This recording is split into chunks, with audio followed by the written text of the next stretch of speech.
Danes je odbor za mir dosegel zgodovinski dogovor o popolni razorožitvi Hamasa in vseh drugih oboroženih skupin v Gazi.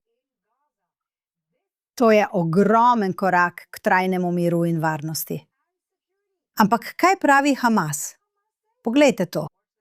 Govorili smo o shranjevanju težkega orožja pod odgovornostjo nacionalnega odbora. Pika. In konec zgodbe. Nismo govorili o nobenem drugem izrazu, ne o razorožitvi ali čemerkoli drugem. Vprašanje osvoboditve zemlje izpod okupacije in vprašanje gradnje palestinske narodne enotnosti. To so zadeve, na katerih bomo delali in jih bomo še naprej zasledovali. Torej, to je dogovor, prav? Znebite se težkega orožja. Z drugimi besedami, raket.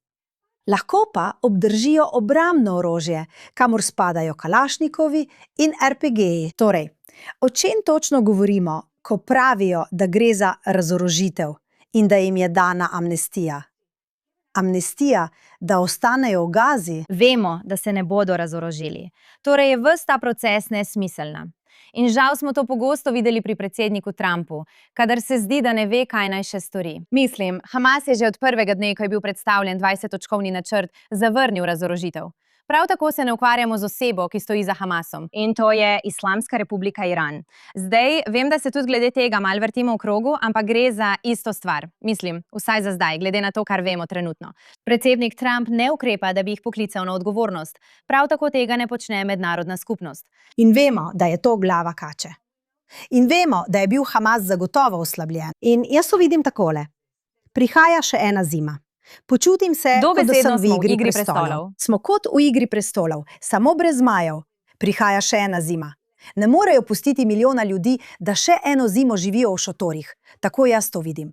In želijo pripeljati denar za obnovo, vendar obnove ne morejo prepustiti Hamasu. Zato morajo navidezno pokazati, da Hamas ni več na oblasti. Tako jaz to vidim. Vidim, da je to bistvo. Opravičujem se, če zvenim podcenjevalno in tega ne mislim žaljivo do ljudi v Gazi.